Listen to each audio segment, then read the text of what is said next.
Primero, mira, el día 2 de mayo a las 8 de la noche se presenta la denuncia por el padre de esta menor, acompañado de ella misma, ante el agente del Ministerio Público ahí en el poblado Miguel Alemán. Nuestro agente del Ministerio Público actúa con la mayor diligencia, con la mayor rapidez, solicitando que se hagan pues los periciales correspondientes, muy en particular un examen que pudiera arrojar el dictamen ginecológico sobre la situación de la menor. Paralelamente también quiero comentarte que algo que debe de considerarse es que se busca y se persigue al presunto inocente, que en mi concepto pues es el presunto responsable en la comisión de este delito, y se captura. Ese mismo día 2 de mayo, que se había presentado la denuncia a las 8 de la noche, se le lee los derechos de la víctima pues, precisamente al padre de la víctima y a la víctima material, que es la menor. Y a las 10 de la noche de ese mismo día se lleva a cabo ese examen, esa valoración de la menor por parte de nuestra perito médico legista de la Procuraduría General de Justicia. La revisa y paralelamente nuestra médico legista le hace la manifestación expresa al padre de la víctima y a la víctima misma de que, tomando en cuenta que la última fecha de menstruación que se le declaró o que fue declarado por la misma víctima fue el día 7 de abril, se le indicó por parte de nuestro personal que era necesario acudir a su servicio médico, ya fuera, en donde fuera ella derechohabiente, ¿no? Se toman las declaraciones ministeriales, tanto del padre de la víctima, de los hermanos de la víctima, del mismo inculpado o en este caso imputado, porque ya se había logrado su detención, y con esos elementos probatorios, junto con los dictámenes de nuestros peritos legistas, porque también se le hicieron dictámenes en materia psicológica, etcétera, se realiza la consignación, como lo acabas de decir tú hace un momento, por el delito de violación agravada. Esta consignación se realiza el 5 de mayo.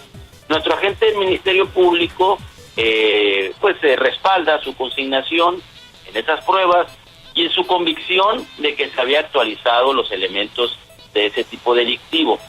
El juez, ya con detenido, empieza a correr el término constitucional y el día 11 de mayo dicta el auto de formar prisión, pero ya reclasificando.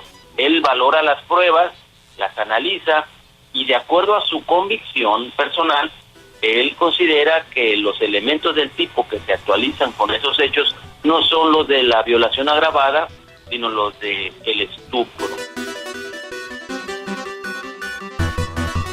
Porque, de acuerdo a algunas de las declaraciones que obran ahí en el sumario, se deja entrever que pudo haber algún consentimiento al momento de que se realizó este acto delictivo. Ahorita también tú decías, ¿cuál es la diferencia sobre el estupro y la violación? De manera también muy breve, y para no decírtelo de memoria y muy rápida, yo te quisiera decir cómo dice o cómo lo señala o cómo lo tipifica nuestro Código Penal. En cuanto a la violación, dice que es cuando por medio de la violencia físico-moral se tenga cópula con una persona, sea cual fuera su sexo.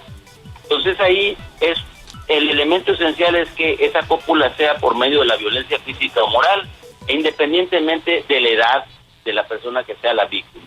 Y en cuanto al estupro, pues sí requiere que sea de una cópula con una mujer menor de edad de 18 años, que vive honestamente, pero además que se realice obteniendo su consentimiento por medio de la seducción o el engaño. Entonces, el juez, al momento de valorar todos esos elementos probatorios y sobre todo las declaraciones que obran en el expediente, pues él consideró que el delito que se actualizaba es el de estupro. No hay que olvidar que el derecho no es una ciencia exacta. La aplicación y la interpretación de la ley no son como las matemáticas.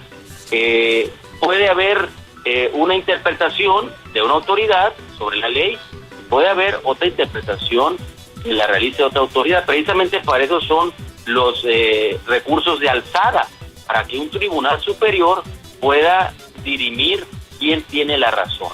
Yo lo que te quiero dejar muy claro es que en mi concepto, tanto el agente del Ministerio Público como el juez, al emitir sus correspondientes determinaciones, lo hicieron de buena fe y lo hicieron de acuerdo a la convicción que ellos tuvieron, tomando en cuenta los elementos probatorios que hay en el expediente. Es decir, no hay que asustarnos de que haya una contradicción o una diferencia de criterio en la aplicación o la interpretación de la ley por lo que hizo el agente del Ministerio Público y por lo que hizo el juez. Cada uno tuvo su criterio y bueno, esperaremos a la segunda instancia para que ahí en ese momento el Tribunal de Alzada pueda determinar quién de los dos tiene la razón jurídica. El expediente dice que hubo un consentimiento de la víctima para que fuera tocada Te voy a decir en términos generales para no invadir ahí cuestiones íntimas o privacidad, pero sí para que puedas entender tú y tu auditorio. Sí hay algunas declaraciones que obran en el sumario en donde se deja entrever que hubo consentimiento de la víctima. Entonces eso es precisamente lo que al juez en su momento, considero yo, lo hizo tomar esa determinación. Ahora tú me preguntarías, bueno, entonces, ¿por qué la gente del Ministerio Público consiguió esa razón y se dejaba entrever? Bueno, volvemos a lo mismo que te digo, porque se deja entrever, se deja ver la posibilidad. Entonces, y es una cuestión de criterio, por un lado de la gente del Ministerio Público y por otro lado del juez. Que desde el momento mismo en que nuestro médico legista tuvo contacto con la víctima y con su padre, en ese momento los orientó para que acudieran a su centro de salud. Y si en ese momento en el que todavía el agente del Ministerio Público consideraba que esta era una violación, podían haber practicado esa interrupción del embarazo. Sin embargo, estas personas, y no les quiero echar la culpa, pero no fueron y no atendieron esa orientación que les dio el personal de la institución procuradora de justicia. Esperaron. ¿Quién? ¿Los padres? Desde julio, el padre y la niña.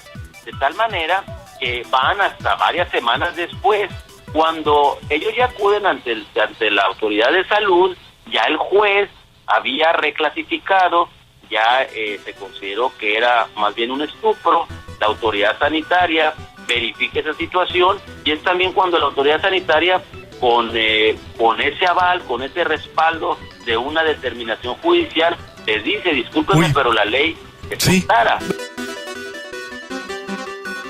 ¿Y qué es lo que sigue? Nosotros vamos a continuar con el tribunal, a lo que a nosotros nos corresponde, por un lado es la parte jurídica y por otro lado sí es la protección de la víctima. Entonces, por el lado jurídico nosotros seguiremos exponiendo nuestros mejores argumentos ante el Tribunal de Alzada para que se revoque esa determinación del auto de formalización en el que se consideró que fue un estupro.